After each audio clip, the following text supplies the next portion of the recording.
మాజీ సీఎం కేసీఆర్ తెలంగాణ జాతిపిత ఎలా అవుతాడని, తాగుబోతోడిని జాతిపిత ఎలా అంటారని స్టేషన్ కన్పూర్ సభలో సీఎం రేవంత్ రెడ్డి తీవ్రమైన పదజాలంతో దూషించిన విషయం తెలిసిందే. ఆ వ్యాఖ్యలను టీడీపీ మహిళా నేత మాజీ ఎమ్మెల్యే కాట్రగడ్డ ప్రసన్న ఖండించారు. తెలంగాణ ప్రత్యేక రాష్ట్ర ఉద్యమంలో కేసీఆర్ పాత్ర మరోలేంది అని, రాష్ట్రం సాధించడంలో అన్ని పార్టీలను కలుపుకుని ముందుకు పోయి తెలంగాణ రాష్ట్రాన్ని సాధించిన వ్యక్తి కేసీఆర్ అంటూ ఆవిడ కొనియాడారు. తెలంగాణ రాష్ట్ర అభివృద్ధి కోసం నేను తెలుగుదేశం వ్యక్తిని, కానీ తెలంగాణ రాష్ట్ర అభివృద్ధి కోసం కేసీఆర్ గారు శ్రమించారు.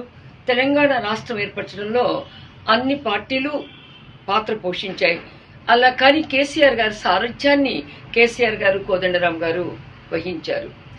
జాతిపిత ఏమో నాకు తెలియదు, కానీ తెలంగాణ స్వాతంత్ర ఉద్యమ చరిత్రలో ఖచ్చితంగా కేసీఆర్ గారి పాత్ర మరువలేనిది. కానీ ఈ రోజున తాగుబోతున్న పదం నాకు చాలా బాధ కలిగించింది. నేను కేసీఆర్ గారితో దరిదాపు 18 సంవత్సరాల ప్రయాణం కొనసాగించాను తెలుగుదేశం పార్టీలో. ఆయనతో కలిసి అనేక ఉపన్యాస వేదికలు పంచుకున్నాను.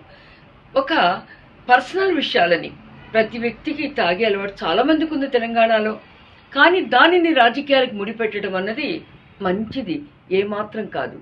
ఒక కేంద్ర మంత్రిగా, ఒక వ్యక్తిగా, అటు తెలుగుదేశంలో మంత్రిగా అందరి మన్ననలు పొందినటువంటి తెలివైన వ్యక్తి, మేధావి, సంస్కారవంతుడు.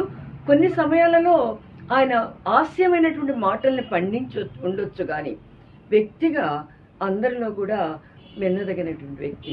మాకు ఎన్టీఆర్ గారు చాలా గొప్ప, చంద్రబాబు నాయుడు గారు అంతే గొప్ప, తర్వాత తెలుగుదేశం నాయకులందరూ గొప్ప.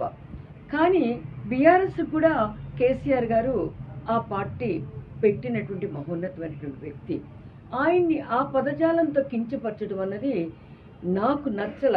నా పార్టీ ఆదేశాలు ఏమున్నప్పటికీ కూడా ఈ రోజున కేసీఆర్ గారి మీద వాడినటువంటి పదజాలానికి